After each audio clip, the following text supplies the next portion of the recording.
ওকে, ঠিক আছে, তাহলে আমাদের ক্লাসটা আজকে শুরু করছি। আমরা আজকে ওয়ার্ড রিঅ্যারেঞ্জমেন্ট নিয়ে আলোচনা করব। ঠিক আছে, ওয়ার্ড রিঅ্যারেঞ্জমেন্ট কি? আপনারা সেন্টেন্স রিঅ্যারেঞ্জমেন্ট করেছেন, ওয়ার্ড রিঅ্যারেঞ্জমেন্টটা সেন্টেন্স রিঅ্যারেঞ্জমেন্টের মতনই, বুঝতেই পাচ্ছেন যে একটা পজিশনের কিছু গন্ডগোল করা থাকবে, আর সেইটাকে আপনাদেরকে সঠিক অর্ডারে প্লেসমেন্টটা করতে হবে। তো যেমন সেন্টেন্স রিঅ্যারেঞ্জমেন্টে ছিল যে একটা সেন্টেন্সের হয়তো কয়েকটা পার্ট মিসম্যাচ করে, যেটা যেখানে হওয়ার কথা সেইটার অর্ডারটা মিসম্যাচ করা ছিল, পার্টস অফ সেন্টেন্স। সেটা যেমন একটা টাইপ আপনাদের সাথে আমি আলোচনা করেছিলাম। আর আরেকটা যেমন ছিল যে আলাদা আলাদা স্টেটমেন্ট ছিল, যেগুলোকে অর্ডারে পুট করে সেগুলোকে দিয়ে এমন ভাবে অ্যারেঞ্জ করতে হবে যে পুরোটা মিলে একটা যাতে একটা মিনিংফুল প্যাসেজ দাঁড়ায়। ঠিক আছে, তো সেটা তো ছিল সেন্টেন্স রিঅ্যারেঞ্জমেন্ট। সেখানে আমি কিছু খুব গুরুত্বপূর্ণ টিপস দিয়েছিলাম, সেগুলো আপনারা অবশ্যই ফলো করবেন, এই ক্ষেত্রেও সেগুলো কাজে লাগবে। তো ওয়ার্ড রিঅ্যারেঞ্জমেন্ট ব্যাপারটা হচ্ছে, ধরুন একটা সেন্টেন্সের মধ্যে যে ওয়ার্ডস গুলো আছে তার মধ্যে থেকে 4টে ওয়ার্ডের নাম্বারিং করা আছে, আপনারা পাবেন সেই ওয়ার্ড গুলো হাইলাইট করা থাকবে এবং সেই ওয়ার্ড গুলোর নাম্বার করা থাকবে ABCD ইত্যাদি বলে। এবার বলবে যে এই যে ABCD আছে, যেখানে যেটা প্লেসড আছে, তার মধ্যে থেকে হয়তো দুটো ওয়ার্ড বা দুটোর বেশিও হতে পারে, দুটো হতে পারে বা চারটে ওয়ার্ডও হতে পারে, যেগুলোর পজিশন মিসম্যাচ আছে। ঠিক আছে, তো সেই জায়গাটাকে আপনাদেরকে আইডেন্টিফাই করতে হবে এবং সঠিক অর্ডারটা কি আছে সেটা বুঝে আনসার অপশনের তো যেগুলো আছে সেখান থেকে একটা চয়েস করতে হবে। ওকে, তো এগুলো আগেন ওই একটা কোয়েশ্চেন একটা মার্কস করে থাকে, খুবই স্কোরিং একটা ধরনের এক্সারসাইজ, যেটা আপনারা অবশ্যই অ্যাটেম্প করবেন। এবং এগুলোতে এই ধরনের কোয়েশ্চেন কিন্তু ইদানিং পরীক্ষায় আসছে, এই যে এখন যে পরীক্ষাগুলো হচ্ছে সেইগুলোতে আপনারা দেখবেন যে সেই ধরনের, আপনারা যদি ব্যাংকিং এর পরীক্ষার জন্য অ্যাপ্লাই করে থাকেন, বোথ ক্লারিক্যাল অ্যান্ড পিও লেভেলের পরীক্ষায় কিন্তু এই ধরনের প্রশ্ন আসছে এবং এটা খুবই স্কোরিং। তো আপনারা চেষ্টা করলে পারবেন এবং আশা করি আজকের ক্লাসটা আপনাদের হেল্পফুল হবে।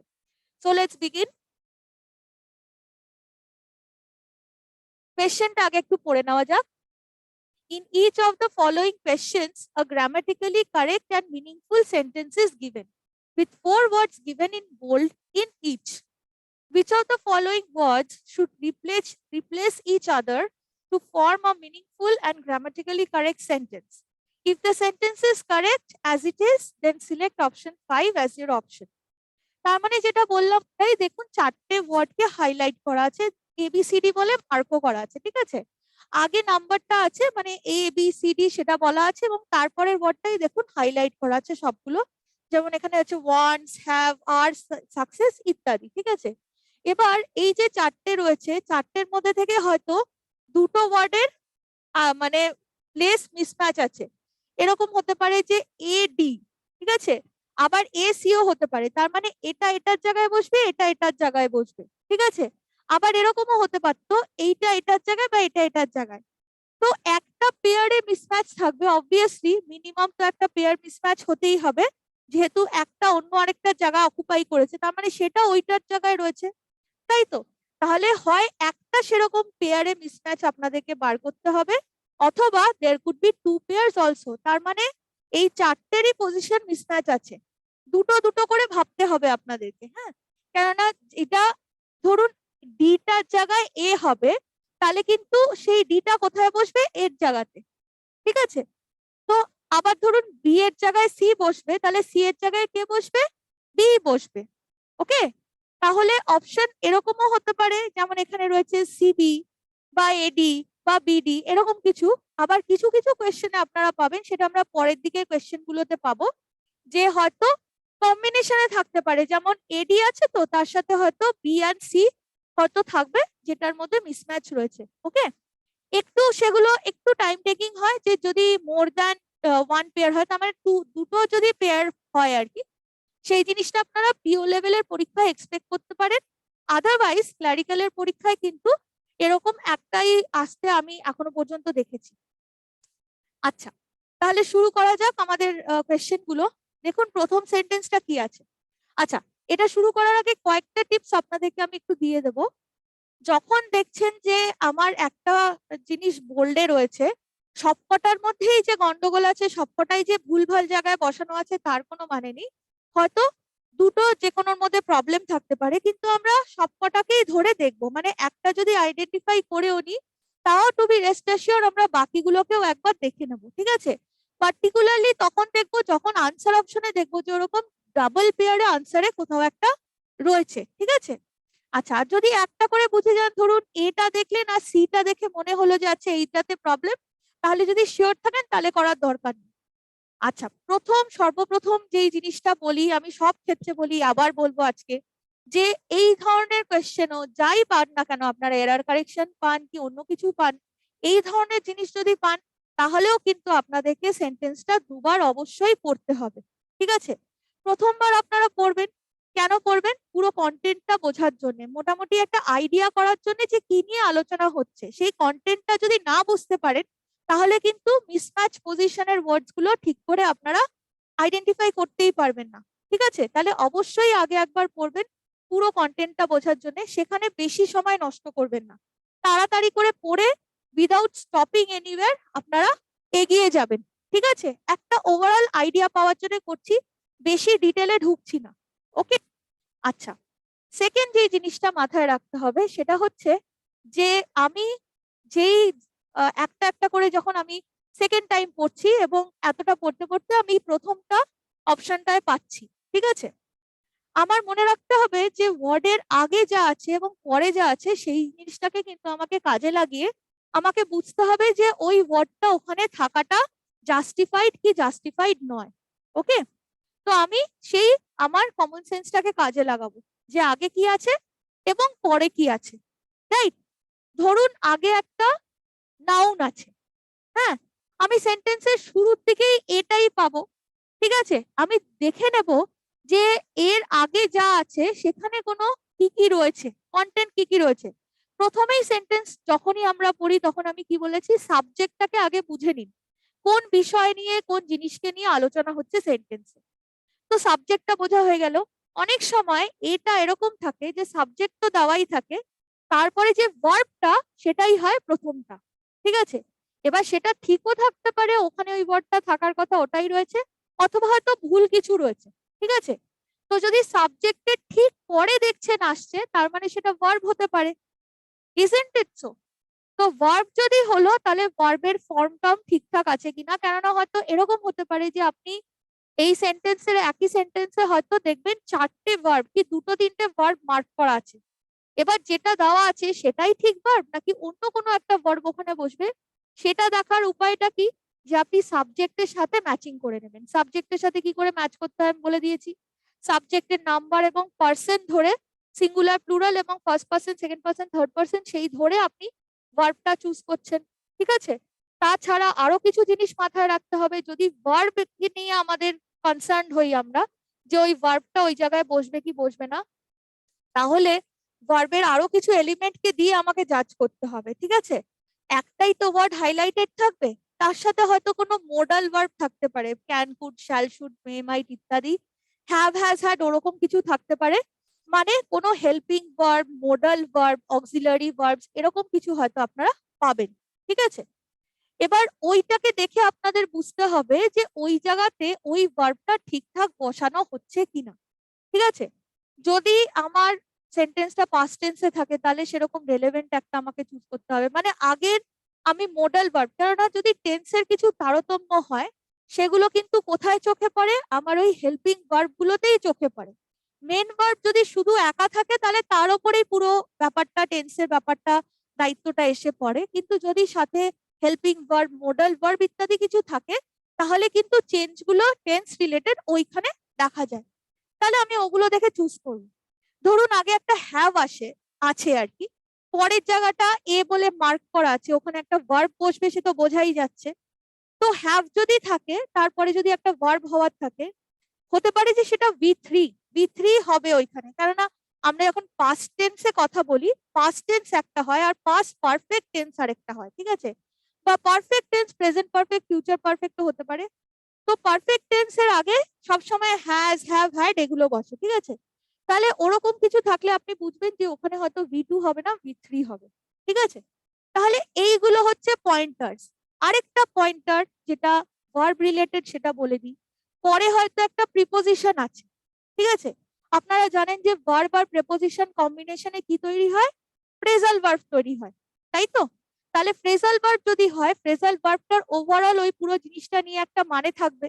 তো পরের প্রিপোজিশন আর ওই যে ভার্বটা কনসার্ন সেটাকে সাথে নিয়ে দেখুন যে ওয়েদার ওই জায়গাতে ওই ফ্রেজাল ভার্বটা মানানসই কিনা, সেটাও বোঝার জন্য তারপরে কি আছে, ফ্রেজাল ভার্বটা যদি থাকে তারপরে হয়তো একটা অবজেক্ট কিছু থাকবে, সেটা সুটেবল আছে কিনা, আগে সাবজেক্টটা ঠিক আছে কিনা, সেই সব বিচার করে আপনারা চুজ করবেন। কেন বলছি? বিকজ ভার্ব নিয়ে এরকম প্রচুর মিসম্যাচ থাকে। ভার্বের প্রেজেন্সটা আপনারা খুব দেখতে পাবেন এই ধরনের কোয়েশ্চেনে, বা ভার্ব যে পার্ট অফ স্পিচের নিয়ে ওয়ার্ড মিসম্যাচের ব্যাপারটা, তো সেটা তো থাকবেই, তার সাথে অন্য জিনিসও থাকতে পারে। ধরুন একটা নাউন আছে, সেটার একটা ডেসক্রাইবিং ওয়ার্ড আছে, তাহলে সেটা অ্যাডজেক্টিভ হবে, ঠিক আছে? হয়তো সেন্টেন্সে কোথাও একটা অ্যাডভার্ব আছে, অ্যাডভার্বের জায়গায় অ্যাডজেক্টিভ দিয়ে দিয়েছে, অ্যাডজেক্টিভের জায়গায় অ্যাডভার্ব দিয়ে দিয়েছে। তো বুঝতে হবে অ্যাডজেক্টিভ যদি হতে হয় ওখানে, তাহলে সেটা একটা নাউনকে কেটার করছে, তাহলে কোথাও একটা নাউন নিশ্চয়ই থাকবে, হয় পাশে অথবা আগে কোথাও একটা, ঠিক আছে? অথবা যদি অ্যাডভার্ব হয়, সে হয় একটা ভার্বকে কেটার করছে, অথবা অন্য একটা অ্যাডজেক্টিভকে কেটার করছে, সেরকম কিছু একটা হতে পারে, বা অন্য কোনো একটা অ্যাডভার্বকে কেটার করছে, সেটা হতে পারে। তাহলে আগে পরের যে ওয়ার্ডস গুলো আছে সেগুলোকে কাজে লাগিয়ে কিন্তু আমরা এই কনক্লুশনে আসি যে ওইখানে ঠিকঠাক ওয়ার্ডটা আছে কি নেই। তাহলে এবার শুরু করা যাক, প্রথম সেন্টেন্সটা কি আছে দেখা যাক। কি বলছে? If you are a small retail investor who wants to enjoy the financial benefits of companies এর পরে দেখুন একটা অ্যাপোস্ট্রফি, এখানে একটা মার্ক আছে, অ্যাপোস্ট্রফি সাইন আছে।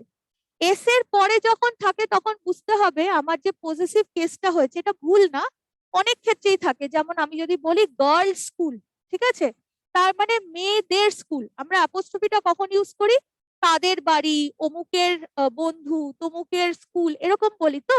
তো সেগুলো ইংলিশে পজেসিভ কেস দিয়ে বোঝানো হয়, রিতাস হাউস, মিতা স্কুল ইত্যাদি, ঠিক আছে? আর যদি প্লুরাল কিছু থেকে থাকে যার পজিটিভ কেসটা আমি বোঝাবো, তাহলে প্লুরাল ফর্মে ওটাকে লিখে হয়তো শেষ হচ্ছে একটা এস দিয়ে, তারপরে অ্যাপোস্ট্রফি সাইনটা আসবে, তারপরে আর এস আসে না, বিকজ ওয়ার্ডটা কিন্তু সিঙ্গুলার ওয়ার্ড না। প্লুরাল ওয়ার্ডের সাথেও পজিটিভ কেস আমরা ব্যবহার করেই থাকি, কিন্তু খেয়াল রাখতে হবে অ্যাপোস্ট্রফি সাইনটা থাকবে, সাথে যে এসটা বসে সিঙ্গুলারের ক্ষেত্রে সেটা বসবে না, যেমনটা এখানে রয়েছে, ঠিক আছে? So here we can see the presence of an apostrophe, তার মানে এটা একটা পজিটিভ কেস বোঝাচ্ছে।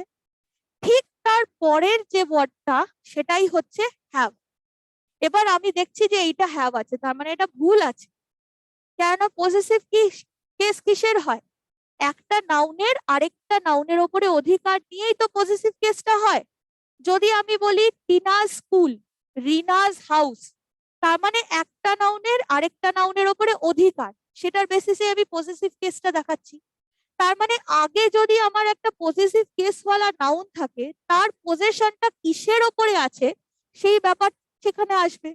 কোনোভাবেই সেখানে অ্যাডজেক্টিভ, ভার্ব, অ্যাডভার্ব অন্য কিছু আসতে পারে না। একটা পজিটিভ কেসে নাউন আছে মানে তারপরে একটা নাউন আসতেই হবে, কেননা যেই জিনিসটার ওপরে পজিশন বা যেই মানুষটার ওপরে পজিশন তার তো উল্লেখ করতে হবে, যেই জায়গাটাই এখানে আছে ভুল, কারণ এখানে কি দিয়েছে? হ্যাভ, ঠিক আছে?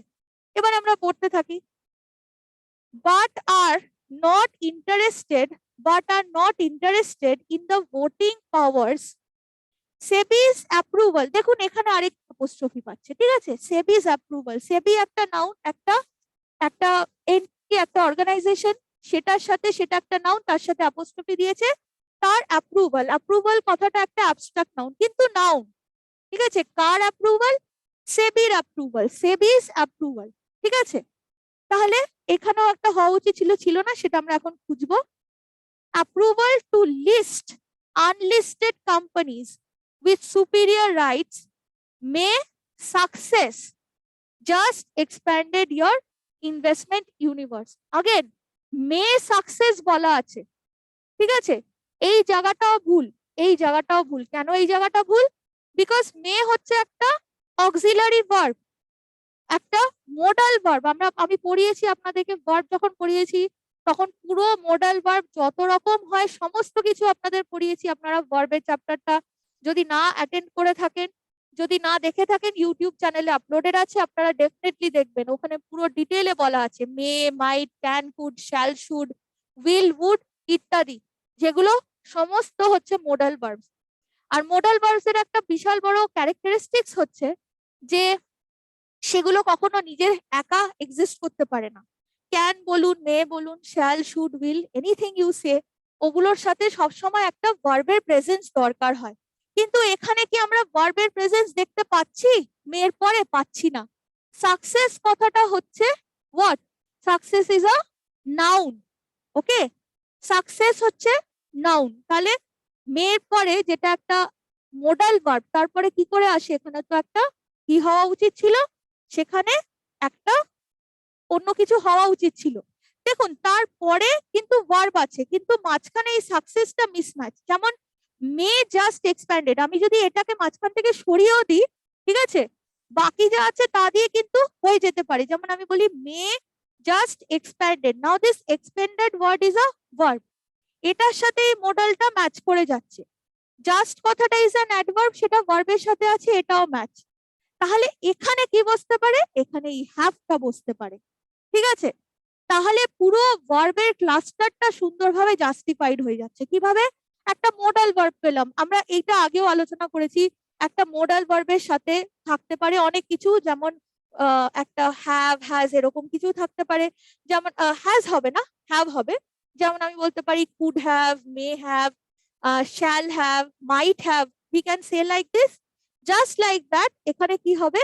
হ্যাভ হবে। তাহলে কি হবে? বিকজ পরের ভার্বটা সব ঠিক আছে, আগে শুধু এই আরেকটা অক্সিলারি এই ভার্বের যেটা ছিল না সেটা হবে।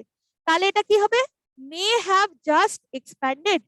আর এই সাকসেস কথাটা উইচ ইজ আ নাউন, সেটাকে আমরা কোম্পানিজ এর পরে বসিয়ে দেবো। তাহলে কি হবে? কোম্পানি সাকসেস, তার মানে কোম্পানিদের সাকসেস। যেহেতু প্লুরাল, সিঙ্গুলার নয়, তাহলে কি বলবো? কোম্পানি গুলোর সাকসেস, কোম্পানিদের সাকসেস ইত্যাদি। ঠিক আছে, তাহলে আমরা দেখলাম যে বি এর জায়গায় ডি আর ডি এর জায়গায় বি, তাহলে আনসার আমাদের কি হলো? হয়ে গেল এইটা।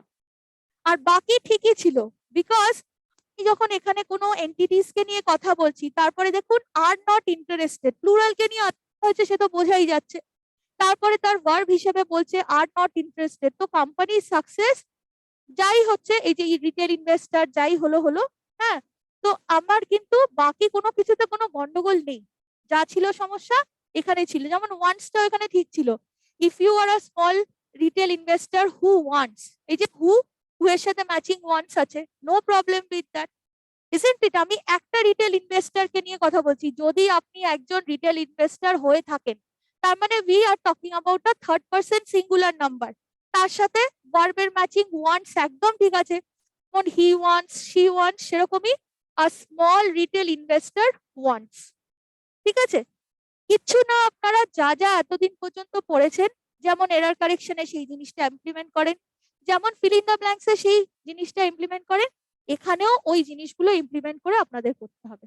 ঠিক আছে, তাহলে একটা বেসিক স্ট্রাকচার আপনাদেরকে বুঝিয়ে দিলাম, এবার বাকিগুলোতে যাওয়া যাক।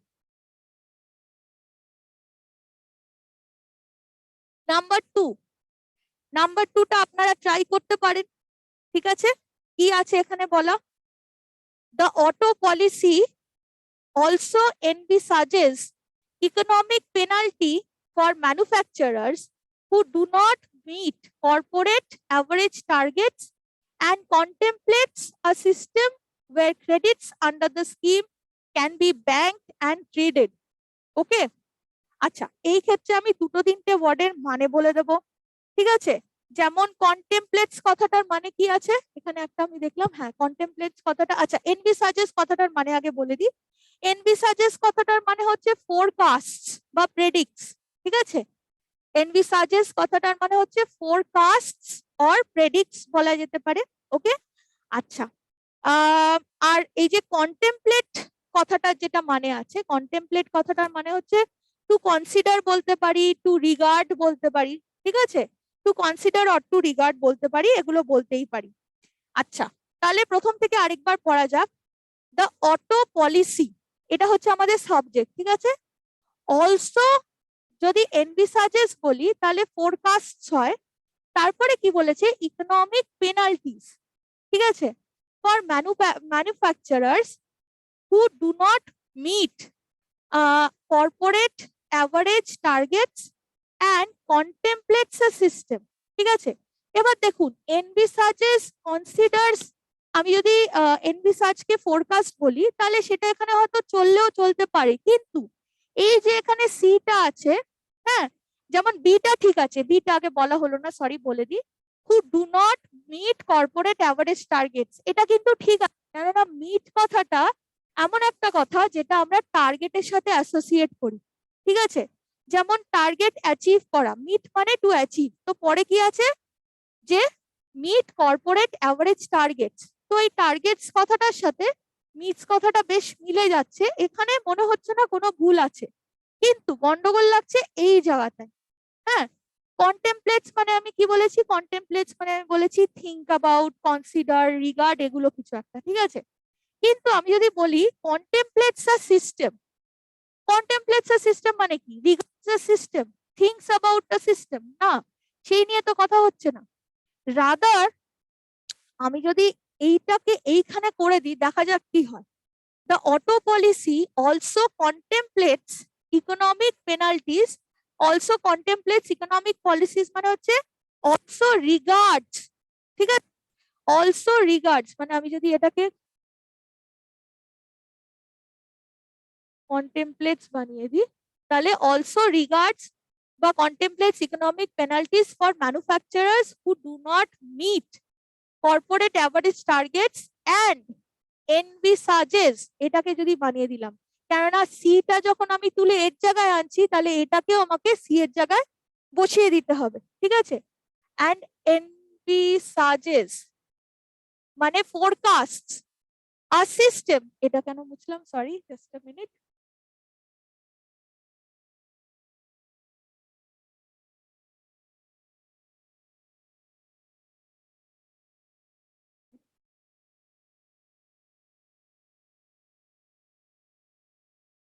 and also envisages a system এবং ফোরকাস্ট করে এমন একটা সিস্টেম, বা কি বলবো, ফোরসি করে বা প্রেডিক্টস করে এমন একটা system where credits under the scheme can be banked and traded, তার মানে can be banked and traded মানে হচ্ছে করা যেতে পারে এমন একটা সিস্টেমের কথা সে ফোরকাস্ট করে, যেখানে কি হতে পারে না, schemes can be banked and traded, তাহলে এখানে এনভিসাজেস কথাটা বললে পারফেক্ট হবে, আর এখানে কনসিডার কথা বা কন্টেমপ্লেটস কথাটা বললে পারফেক্ট হবে।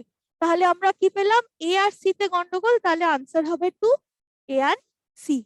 ওকে, আচ্ছা 3 নম্বরের কোয়েশ্চেনটা কি আছে, এবার আপনারা এটা নিজেরা ট্রাই করুন। Number 3, sentence number 3, all of you please try and do number 3, আমি একবার পড়ে দিচ্ছি তাও। Some issues tend to keep surfacing no matter how many times you address them. Some issues মানে ম্যাটার বলতে পারি, ঠিক আছে। আর অ্যাড্রেস মানে কি, অ্যাড্রেস মানে হচ্ছে কাউকে উদ্দেশ্য করে কিছু বলা বা কোনো কিছুর ব্যাপারে কিছু করা, ঠিক আছে। টু টক টু বলতে পারি, হ্যাঁ, যে some issues tend to keep surfacing no matter how many times you address them, এটা কি হতে পারে আনসারটা, আসানসোল, পূর্ত ভবন, মালদা, কল্যাণী, চেষ্টা করে দেখতে পারেন, এই সেন্টেন্সটা কিন্তু খুব ছোট্ট একটা সেন্টেন্স। হ্যাঁ, কল্যাণীর থেকে কি একটা আনসার পাবো?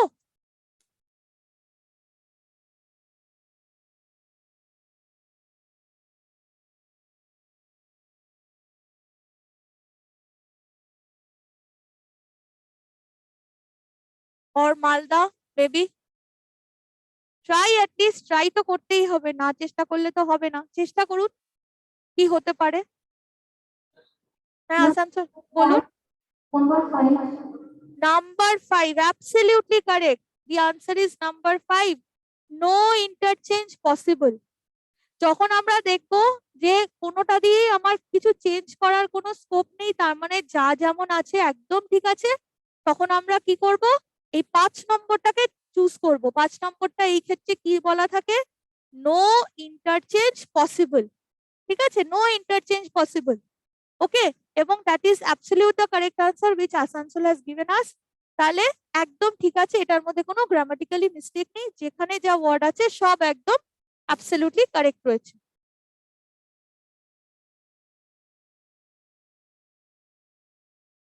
Coming to number 4, the sharp rise in wage costs for Indian IT companies due to an increase in overseas tightening augurs well for the sector which has been trying to find a way around hiring H-1B visa rules.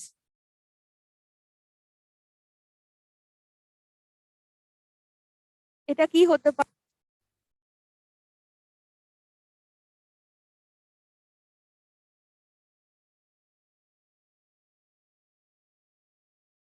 What can be the answer for this one?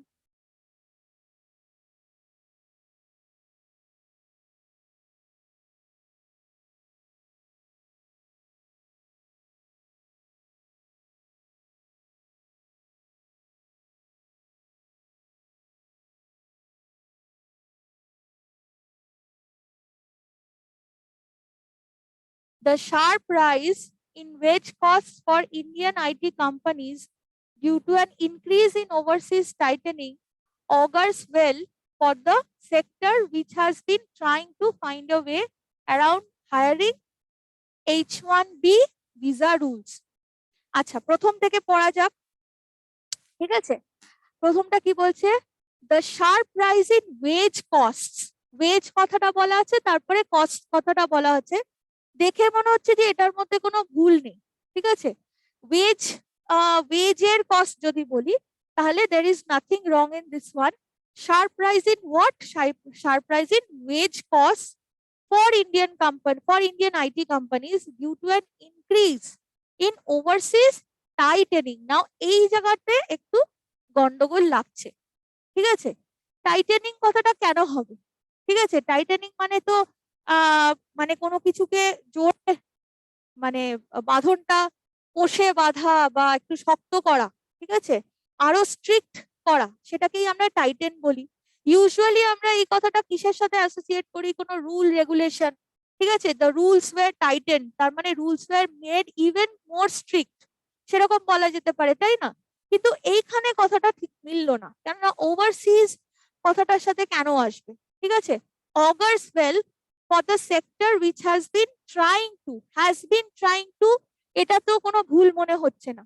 ঠিক আছে, কারণ একটা পুরো ভার্বের cluster দেখতে পাচ্ছি, the sector কে নিয়ে কথা বলছে, which has been trying to, the sector which has been trying to, তার মানে এই পার্টের এইটুকু সাবজেক্ট হচ্ছে the sector, তার সাথে বলছে which has been trying to, এটাতেও কোনো ভুল নেই। এবং trying to what? Trying to find a way around hiring H-1B visa rules. এবার ভিসা রুলস কে কি কেউ হায়ার করতে পারে? যখন কথা হচ্ছে ভিসা রুলস নিয়ে, ঠিক আছে, রুলস রেগুলেশনস কে কি কেউ কখনো হায়ার করতে পারে? পারে না তো। whereas আমি এর আগে একটা ওয়ার্ড পেয়েছিলাম টাইটেনিং, রুলস কে টাইটেন করা যেতে পারে, তাহলে হয়তো মনে হচ্ছে ওইটা এখানে আর এইটা ওখানে চলে যাবে। ঠিক আছে, তাহলে আরেকবার যদি আমি পড়ি, আমি যদি এইটাকে চেঞ্জ করে দিই, তাহলে দেখা যাক কি হচ্ছে। এখানে আমি যদি হায়ারিং দিয়ে দিলাম, আর এখানে যদি টাইটেনিং দিয়ে দিলাম, তাহলে হতে পারে। তাহলে এই যে বলছে যে sharp rise in wage cost for Indian IT companies due to an increase in overseas hiring, তার মানে ওয়েজ কস্টটা কেন বেড়েছে? ওভারসিজ হায়ারিং এর ফলে বেড়েছে। ঠিক আছে, ওভারসিজ হায়ারিং এর ফলে ওয়েজ কস্টটা বেড়েছে ইন আইটি কোম্পানিজ এর ক্ষেত্রে। আইটি কোম্পানিজ এর ক্ষেত্রে কি হয়, এক মানে কোম্পানিজ, যেহেতু এগুলো মাল্টিন্যাশনাল কোম্পানিজ থাকে, অর্গানাইজেশন হয়, ওয়ার্কফোর্স মানে প্লেসমেন্ট এখান থেকে ওখানে, ওখান থেকে ওখানে হতেই পারে। প্লাস অনেক সময় বাইরের কান্ট্রি থেকেও লোক হায়ার করা হয়, যেমন এখানে থেকে লোকজন বাইরের দেশে যাচ্ছে কাজ করতে, আমাদের তো কিন্তু বাইরের অন্যান্য কান্ট্রিজ থেকে করা হচ্ছে, তারা কিন্তু আমাদের দেশে কাজ করছেন, তাই না? তো এটা হয়তো আমাদের দেশকে নিয়ে আলোচনা হচ্ছে না, মেবি এটা একটা গ্লোবালি দেখা হচ্ছে বা অন্য কোনো কান্ট্রির ক্ষেত্রেও হতে পারে। বলছে যে আইটি কোম্পানিজ এর ক্ষেত্রে, আচ্ছা ইন্ডিয়ান বলেই দিয়েছে, সরি মাই মিস্টেক, ইন্ডিয়ান বলেই দিয়েছে, নেভার মাইন্ড, যদি যাই হতো। তো আইটি কোম্পানিজ এর ক্ষেত্রে ওয়েজ কস্টটা হাই হয়ে যায় কেন? ওভারসিজ হায়ারিং এর ফলে। ঠিক আছে, সেইটা নিয়ে পুরো আলোচনাটা এখানে হচ্ছে।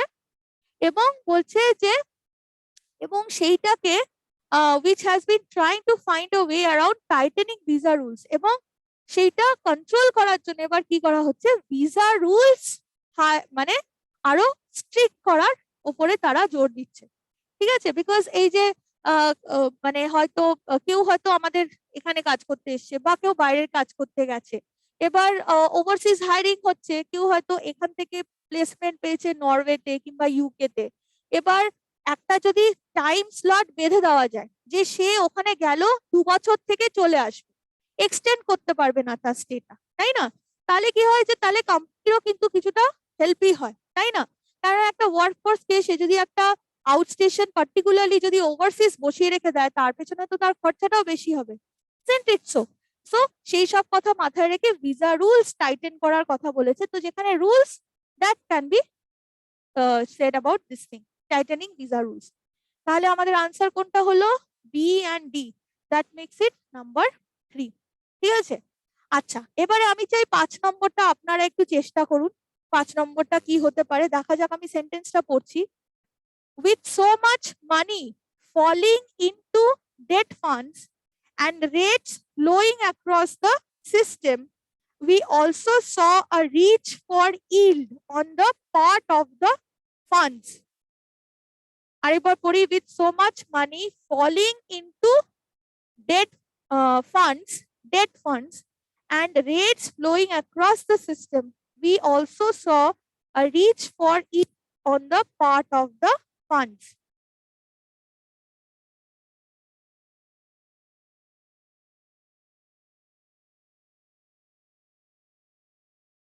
খুবই সোজা, ভালো করে একটু পড়ে দেখার চেষ্টা করুন কি জিনিসকে নিয়ে কি কথা আলোচনা হচ্ছে, মানে সাবজেক্ট কি আছে এবং তার সাথে অ্যাপ্রোপ্রিয়েট ভার্ব গুলো কি ব্যবহার হয়েছে। কারণ এখানে কিন্তু শুরু থেকেই আমরা দেখতে পাচ্ছি প্রথমেই দুটো আছে, সেই দুটো ঠিকঠাক আছে কিনা একবার দেখুন।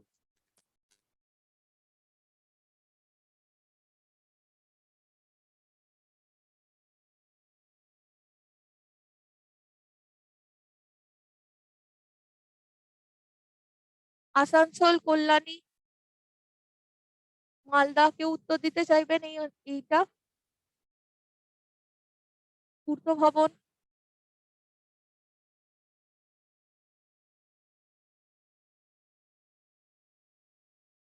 ইয়েস আসানসোল।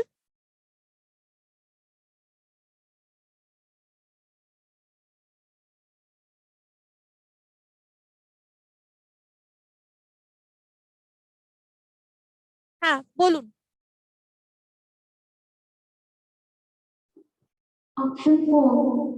অপশন 4 মনে হচ্ছে। আচ্ছা, অপশন 4-এ আছে এ আর বি। এ আর বি অপশন 4 দেখা যাক। With so much money falling into না বলে যদি বলি ফ্লোয়িং ইনটু, তাই তো? হ্যাঁ ঠিক আছে, মিলছে। With so much money flowing into debt funds and rates falling across the system, absolutely correct, খুব ভালো, একদম ঠিক ধরেছেন, absolutely right answer। এখানে আমাদের এই দুটো ভার্বকে অদল বদল করে দিতে হবে, এখানে হবে flowing আর এখানে আমরা বানিয়ে দেব ফলিং। কেন বলছি হলো এটা, বিকজ মানি ফ্লো করে, মানি তো জলের মতন, আমরা বলি না টাকা জলের মতন খরচা হচ্ছে।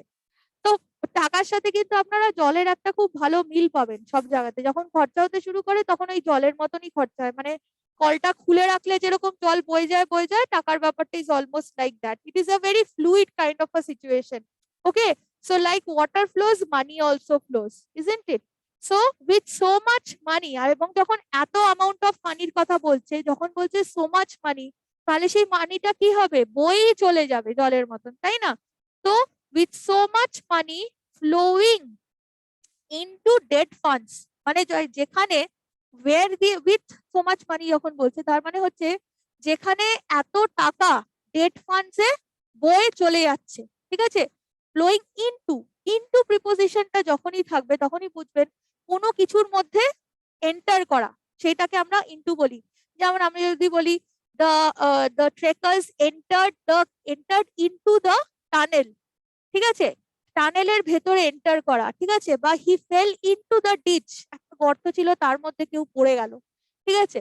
তো কোনো কিছুর মধ্যে চলে যাওয়া, এই ক্ষেত্রে কি হচ্ছে, ডেট ফান্ডসে টাকাগুলো সব ঢুকে যাচ্ছে, চলে যাচ্ছে, তাই বলছে with so much money flowing into debt funds and rates falling across the system, and rates বলছে, হ্যাঁ, rates মানে rates falling across system, ঠিক আছে, এবং কিছু রেট নিয়ে কথা হচ্ছে, even if you don't know, কিন্তু রেট তো ওঠে নামে, তাই না, আমরা বলি না রেট বাড়ছে রেট কমছে, তো সেই ক্ষেত্রে তো রেট কথাটার সাথে আমরা ফল কথাটা বলতে পারি, ফলিং অ্যাক্রস সিস্টেম।